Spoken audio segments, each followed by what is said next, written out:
On applaudit Bill pour le NS. Non, à force de fréquenter les politiques. Bill, ça va être à vous. Pas d'attaque sur les gros, s'il vous plaît. Je pense qu'ils en ont pris pour leur grade. Là, encore une petite. Allez. Cher jury, avec ces personnalités et ces personnes pas encore alitées, mais déjà à moitié endormies. Cher public, merci d'être venus nombreux ce soir. Alors mon prédécesseur, enfin mon plus proche prédécesseur, parce que les précédents, je n'en parlerai pas, ils nous ont laissés sur le cul, fut-il entre deux chaises, pour ceux qui n'ont pas réussi à trouver où s'asseoir.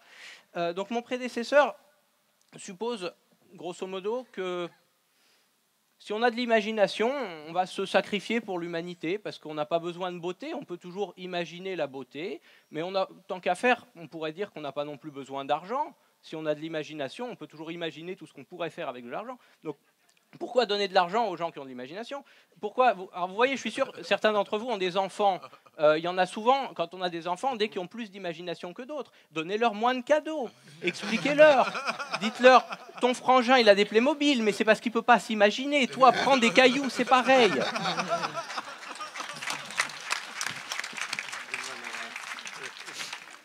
Donc, mon prédécesseur n'a pas manqué de remarquer que ce soir, il y avait beaucoup de belles femmes dans le public et dans le jury. Et c'est pourquoi je me demande, pourquoi, du coup, a-t-il fait preuve d'imagination? S'il pense que les belles femmes sont pour les hommes sans imagination, il aurait mieux fait de faire un discours complètement banal.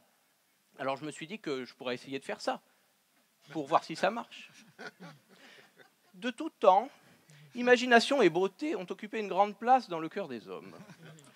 Nous appuierons cette réflexion sur un discours en 3 parties, entrée, plat, dessert, en citant des œuvres sans imagination, de celles qu'on peut citer toute une vie sans les avoir jamais lues. Alors, Madame Bovary, ça c'est parfaitement l'imagination, oui, voilà. Cyrano de Bergerac, des choses comme ça. Bon, on va s'arrêter là parce que je vois que personne ne réagit, y compris les belles femmes, puisque, évidemment, cette maxime est fausse. Mais elle n'est pas que fausse. Tout d'abord, je dois souligner que cette phrase est compliquée. Ah oui, et en plus, à attaquer, c'est encore plus compliqué. Donc, les jolies femmes sont... Donc moi, je dois défendre que les jolies femmes ne sont pas pour les hommes sans imagination. Double négation. Alors, vous voyez ce que je défends ou pas? Parce que moi, c'est pas très clair. Alors, il faudrait faire un tableau avec des moins et des plus. Donc, je ne suis pas contre qu'elle soit pour ne pas être avec des hommes qui n'ont pas la possibilité de ne pas avoir d'imagination. Donc, ça fait un petit peu mal au cerveau, mais en plus... En fait, ça cache sous cette apparente complexité une réalité misogyne et sexiste. Misogyne parce que ça présuppose que les femmes sont faites pour les hommes. Un petit peu comme Ève qui a été faite pour Adam, vous voyez. Et après, comme Adam n'avait pas d'imagination, elle lui a dit « Allez, mange ce fruit-là, ça a l'air marrant, vas-y. » Et vous voyez où on en est maintenant. Bon, donc c'est misogyne, c'est sexiste aussi, parce que la beauté serait l'apanage des femmes et l'imagination l'apanage des hommes. Et puis enfin, c'est même hétérocentré parce que ça présuppose que les hommes sont pour les femmes ou réciproquement. Mais alors il n'y a pas des beaux hommes qui sont pour les hommes sans imagination ou l'inverse. Enfin bref, en tout cas cette maxime, il ne faut pas la prendre au mot. Enfin au mot, façon de parler. N'oublions pas que c'est quand même Proust qui l'a dite, cette phrase. Donc bon, Proust parlait de l'amour des femmes. C'est un peu comme si on prenait une phrase de Ronald McDonald pour parler des légumes, ou de Justin Bridou pour commenter la charia. Bon, donc en fait, c'est juste un proverbe parmi d'autres qui essaye de donner des lois à l'amour, de catégoriser les hommes et les femmes. Mais des proverbes comme ça, il y en a beaucoup, des complètement stupides. Tenez un exemple. 1 de perdu, 10 de retrouvé. Ça, c'est mathématiquement faux. Imaginez. Parce que c'est pas 10 de trouver, c'est 10 de retrouver. Ce qui veut dire qu'avant, j'en ai déjà perdu 10. Et ces 10-là, ça veut dire que j'en ai à cette époque-là retrouvé 100. À cause des 1000 que j'avais perdus précédemment. Donc, je vous laisse faire le calcul, mais si vous voulez, c'est infini. Ou plutôt, je vous laisse pas faire le calcul, parce que quand on aime, on ne compte pas. Ça aussi, c'est faux. Quand on aime, on ne compte pas. C'est un proverbe idiot. Moi, ça m'est arrivé d'aimer une femme, et pour elle, je ne comptais pas. Alors, elle, si vous voulez, elle comptait beaucoup pour moi, mais elle m'aimait pas. Alors je lui comptais fleurette, je dépensais tout mon compte pour elle, mais je pouvais pas compter sur elle, impossible. Elle m'a dit, n'y compte même pas. Alors heureusement, il arrive de compter pour les gens qu'on aime, heureusement. Donc ce proverbe est faux en fin de compte. Personne n'y trouve son compte.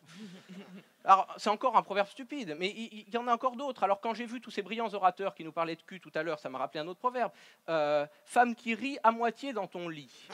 Alors, je suis désolé, mais même en mettant que les moitiés, disons même le quart, j'aurais jamais un assez grand lit. J'ai essayé de voir à Conforama ce qu'ils avaient, mais c'est impossible. Non, impossible. En fait, cette phrase, ça essaye de nous imposer une vision de la société et du couple idéal, qui est un peu la vision qu'il y a, alors étant sans imagination, oui, je regarde la télé, c'est un peu la vision qu'il y a dans les pubs pour le yaourt au soja, vous savez, hein, le couple, la femme qui est belle, et pas plus que belle, mais belle, et l'homme qui est sans imagination, alors il s'imagine du coup qu'un yaourt au soja, eh ben, il n'y a jamais pensé, il pense que c'est mauvais. Alors, évidemment, du coup, la femme le convainc de manger le yaourt au soja et tout finit très bien. Mais c'est la vision de la société qu'on essaye de nous imposer. C'est un peu Adam et Ève. On voit ça dans la littérature. Hein. Par exemple, dans Walt Disney. Le prince Disney, si vous voulez, il est complètement sans imagination. Et la princesse Disney, elle est très belle. Il est complètement sans imagination. Je vous donne un exemple. Quand il voit une grenouille, le prince Disney, et que la grenouille lui dit... je vais me transformer en princesse si tu m'embrasses, et ben le prince Disney, il l'embrasse. C'est stupide, des princesses, il en aura forcément une, puisque il est prince, alors sa femme sera une princesse. Tandis qu'une grenouille qui parle, avec un peu d'imagination, il pourrait faire fortune avec ça. Alors, 6 minutes 30, jeune homme. D'accord, donc je dois vous avouer que moi-même, autrefois, j'étais dépourvu d'imagination. Donc c'était très difficile pour moi, et j'ai dû... pour essayer de faire des rencontres, aller sur des sites de rencontres, mais c'était compliqué, il fallait des photos de profil, moi comme j'étais classique, j'avais que des photos de face, etc. Ça a été très difficile, et du coup j'ai fini par rencontrer quelqu'un, et comme j'avais peu d'imagination, j'essayais de meubler. Alors pour faire la conversation, quand on ne sait pas quoi répondre et qu'on n'a pas d'imagination, on répond toujours « j'imagine ». Je viens d'avoir une journée horrible au boulot, chérie, tu te rends compte? Ah ouais, j'imagine. Je me pose des questions, est-ce qu'on est vraiment fait pour vivre tous les deux? J'imagine. Tu m'écoutes quand je parle? J'imagine. Le temps presse, il va falloir qu'on se quitte. J'imagine. Et donc du coup, c'est ainsi qu'on s'est quitté, que je suis reparti à Paris, essayer d'avoir de l'imagination, devenir un rêveur pour faire des rêves parties. Et elle est retournée vivre dans le sud. Et c'est ainsi que j'ai quitté mon ex en Provence. Donc, merci Bill.